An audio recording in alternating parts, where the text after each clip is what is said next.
नमस्कार, आपका इस वीडियो में बहुत बहुत स्वागत है। बताएंगे आपको कि अगले 24 घंटों के साथ साथ अगले 10 दिनों में जो मौसमी गतिविधियां हैं वो किस तरह की रहने वाली हैं, कहां पर कितनी बारिश की संभावना है और कहां पर वर्षा की संभावना फ़िलहाल दिखाई नहीं पड़ रही है।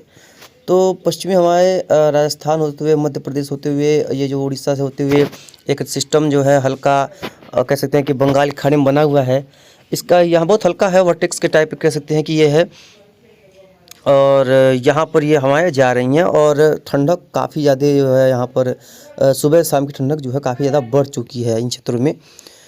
हालांकि ये देखिए पश्चिमी हवाएं जो है प्रभावी हैं और हमें लग रहा है कि कल से जो है पश्चिमी हवा का कुछ प्रभाव और बढ़ेगा 9 तारीख के आसपास से, और बंगाल की खाड़ी में एक नया सिस्टम डेवलप होने वाला है। हालांकि ये बहुत स्ट्रॉन्ग नहीं होगा फ़िलहाल, तो लग रहा है ऐसा एक हल्का वर्टेक्स की जैसे, या हो सकता है कि थोड़ा सा और स्ट्रॉन्ग हो तो LPA यानी कि लो प्रेशर एरिया बन जाए। उससे ज़्यादा स्ट्रॉन्ग होने की संभावना तो फ़िलहाल नहीं है।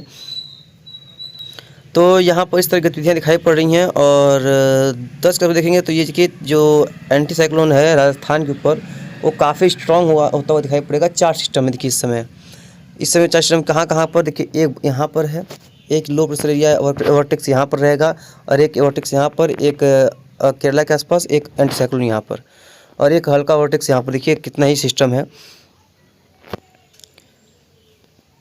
11 के आसपास देखेंगे तो पश्चिमी हवाएं और प्रभावी हो जाएंगी। पश्चिमी हवाओं का जो प्रभाव है बढ़ जाएगा, रफ्तार भी बढ़ जाएगा, ठंडक और बढ़ जाएगी। और 12 के आसपास देखेंगे तो 12 को भी ठंडक जो है पूरी तरह से बरकरार रहेगी। 13 को ठंडक और बढ़ने की संभावना है। और 14 के आसपास देखेंगे तो कुछ ठंडक में कमी आएगी, पश्चिमी हवाओं पे थोड़ा सा विराम लगेगा। और हम कह सकते हैं कि तमिलनाडु के आसपास के क्षेत्रों में वर्षा बढ़ेगा, यानी कि 14-15 के आसपास जो है ठंडक में ज़्यादातर विराम लगने की संभावनाएं दिखाई पड़ रही हैं। उत्तर प्रदेश और बिहार के क्षेत्रों में जो ठंडक की हवाएं हैं वो बंद होंगी। पूर्वी हवाओं का चलन कुछ समय के लिए शुरू होगा, तो जिससे नमी बढ़ेगी वातावरण में, और हो सकता है कि कोहरा वगैरह देखने को मिले। लेकिन ये जो गलन है, ठंडक की जो गलन होती है, वो यहाँ पर कम होने की काफ़ी ज़्यादा चांसेस हैं कि यहाँ पर ठंडक जो है वो काफ़ी ज़्यादा हद तक जो है वो कम होने की संभावना दिखाई पड़ रही है। तो इस तरह से यहाँ पर उम्मीदें हैं। बढ़ेंगे 16 तारीख के आसपास देखेंगे तो 16 के आसपास देखेंगे तो जो पूर्वी हवा का चलन देखिए जारी रहेगा, और 17 के आसपास भी कंडीशन से लगभग सेम ही बनी रहने की संभावना है। बहुत ज़्यादा बदलाव होने की संभावना तो फिलहाल दिखाई नहीं पड़ रही है। और 18 की बात करें तो 18 को भी देखिए पूर्वी हवाएं चलती रहेंगी, यानी कि अब मतलब कि 13-14 के आसपास से 3-4 दिनों के ठंडक में कमी आने की संभावना है, और ठंडक जो है वो कम होने की उम्मीद है। इसकी वजह से थोड़ा सा काम वगैरह में सुधार होगा, क्योंकि अभी नवंबर का आपका लगभग 8 दिन बीत चुका है, और लगभग 1 हफ्ते के अंदर आधा महीना भी बीत जाएगा। उसके बाद अभी फ़िलहाल तो बहुत ज़्यादा स्ट्रॉन्ग जिसे कहते हैं वेस्टर्न डिस्टर्बेंस, वो आने की संभावना तो फ़िलहाल नहीं दिख रही है। क्योंकि जब वो आता है तो वेस्टर्न डिस्टर्बेंस आते हैं तो बारिश होती है, बर्फ़बारी होती है, ओलावृष्टि होती है। फिर जब वहाँ से ठंडी ठंडी हवाएं चलती हैं मैदानों में, तो ठंडक जो है वो काफ़ी हद तक बढ़ जाती है।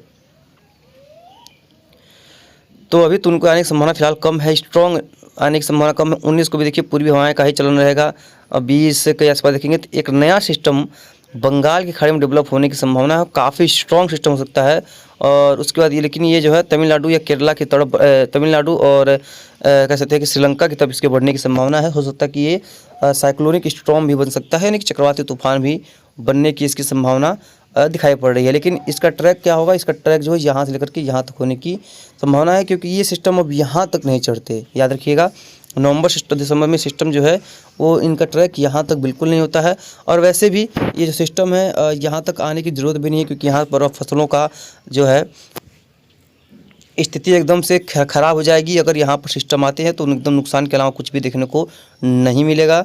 तो फिलहाल तो ऐसी उम्मीदें भी नहीं हैं और ज़रूरत भी नहीं है, क्योंकि अब केवल रबी की फसलों का सीज़न है। तो अब फसलों के लिए पानी काफ़ी कम चाहिए और खेत को लगभग सूखा होना चाहिए। बात करें GFS मॉडल्स की, तो वो GFS में भी देखेंगे तो लगभग देखिए कंडीशन यही है कि 11, 12, 13, 14, 15 के आसपास देखेंगे, 16 के आसपास देखेंगे तो यहाँ पर दिखा रहा है कि पश्चिमी हवा का जो जोर है वो कम होगा। 17 के आसपास तो एकदम से कम ही हो जाएगा, पूर्वी हवा चलने लगेंगी। और 18, इवन 19, अगर बात करें 20, 21 और हाँ 21, 22 का देखेंगे तो भी यहाँ पर। हालांकि ये स्ट्रॉन्ग सिस्टम दिखा नहीं रहा है जो तमिलनाडु कोस्ट के आसपास सिस्टम दिखा रहा है GF इसे MW दिखा रहा है, ये उसका प्रदर्शन बिल्कुल भी नहीं कर रहा है। और इसके माने तो इसका कोई ऐसा वर्षा या इस तरह की गतिविधियाँ दिखने को नहीं मिलेंगी, जो कि यहाँ पर रेनफॉल की एक्टिविटी बढ़ने की कोई उम्मीद फिलहाल दिखाई नहीं पड़ रही है। संभावनाएं इस तरह की यहाँ पर दिखाई पड़ रही हैं। तो GFS का कोई खासा इसमें उम्मीदें नहीं हैं। और GFS की माने तो बोल रहा है कि यहाँ पर कोई भी साइक्लोन या कोई भी सिस्टम उभरने की संभावना फिलहाल बंगाल की खाड़ी या किसी क्षेत्रों में नहीं के बराबर ही है। वैसे भी अब जब वेस्टर्न डिस्टर्बेंस आते हैं तभी उत्तर के क्षेत्रों में बरसात होती है। उसके पहले केवल ठंड के अलावा और कुछ देखने को नहीं मिलता। ठंडा मौसम और स्थिति गंभीर और मजबूत WD आते हैं तो वर्षा गतिविधियों में कुछ बढ़ोतरी दर्ज की जाती है। लेकिन अब क्या है, अब जो है केवल पश्चिमी हवाएं का चलेंगे और शुष्क हवाएं, शुष्क मौसम, गर्म मौसम का दिन में और रात और सुबह के समय काफ़ी ठंडा मौसम अनुभव होगा। बात करें आइकॉन्स की, देखेंगे 9 तारीख 10 तारीख पे देखेंगे। 10 तारीख पे भी कंडीशंस यही हैं कि जो सिस्टम्स के बनने की संभावना है उस तरह की है। कई इलाकों में काफ़ी अच्छी खासी रेनफॉल की एक्टिविटी हो सकती है। खासतौर पर महाराष्ट्र वगैरह में वर्षा गतिविधियों में बढ़ोतरी दर्ज करने की संभावना है। उसके बाद देखिए लगभग 2 से 3 दिनों तक, यानी कि आज से 4-5 दिनों तक जो पश्चिमी हवाओं का जोड़ बना रहेगा। जो पश्चिमी हवाएं हैं वो लगातार चलती रहेंगी, लेकिन उसके बाद जो है बारिश में भी कमी आएंगी। और उसके बाद जो उत्तर क्षेत्र हैं यहाँ पर नमी बढ़ेगी और नमी बढ़ने की वजह से हो सकता है कि कहीं कहीं पर डेंस फॉग भी देखने को मिल जाए, कोहरा वगैरह कुछ इलाकों में, या मौसम एकदम शुष्क हो जाएगा और ठंडक जो है काफ़ी हद तक गिर जाएगी। यानी ठंडक जो है पूरी तरह से कम होने की संभावना दिखाई पड़ रही है। पूरी तरह से जो ठंडक है वो एकदम से खत्म हो जाने की संभावना उस समय रहने की काफ़ी प्रबल संभावना दिखाई पड़ रही है। बात करें अगर बादलों की तो देखेंगे, देखिए उत्तर में तो कहीं पर भी फिलहाल बादल नहीं है। केवल जम्मू कश्मीर वगैरह में हल्का फुल्का बादल यहाँ पर नज़र आ रहे हैं। हल्की फुल्की मध्यम बादल की जो यहाँ पर दिखाई पड़ रहे हैं।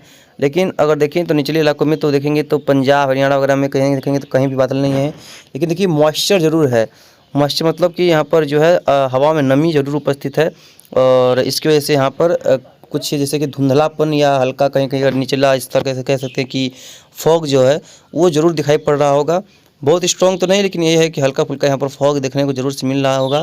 और अब देखिए लगभग पूरा भारत जो है वो बारिश विहीन हो चुका है और मौसम जो है पूरी तरह से क्लियर रूप में आ चुका है। और अब उम्मीदें भी हैं, क्योंकि अब ये महीना होता है, बारिश का महीना नहीं होता है। तमिलनाडु केरला के लिए वर्षा का महीना होता है और इन क्षेत्रों में वर्षा होती रहती है, लेकिन बाकी क्षेत्रों के लिए ये बारिश का मौसम नहीं होता है। और आने वाले समय में इसी तरह की गतिविधियाँ दिखाई पड़ेंगी। मौसम शुष्क रहेगा, साफ रहेगा, क्लियरिटी बनी रहेगी। अब ये वर्षा की गतिविधियाँ जो है वो वेस्टर्न डिस्टर्बेंस से जनवरी फरवरी तक चलेंगी, मार्च तक भी चलेंगी। मार्च के बाद से फिर जो है बारिश गतिविधियाँ में बढ़ोतरी होगी। खासतौर पर मध्य, पश्चिम और पूर्वोत्तर राज्यों में यहाँ पर काफ़ी अच्छी खासी बरसात जो है प्री मानसून गतिविधियाँ अप्रैल से शुरू हो जाएंगी। यानी कि आज से 3-4 महीने बाद फिर से यहाँ पर अच्छी खासी बारिश होने लगेंगी। चलिए मिलते हैं इसके नेक्स्ट वीडियो में। लगातार चैनल पर आप लोग बने रहिएगा। धन्यवाद।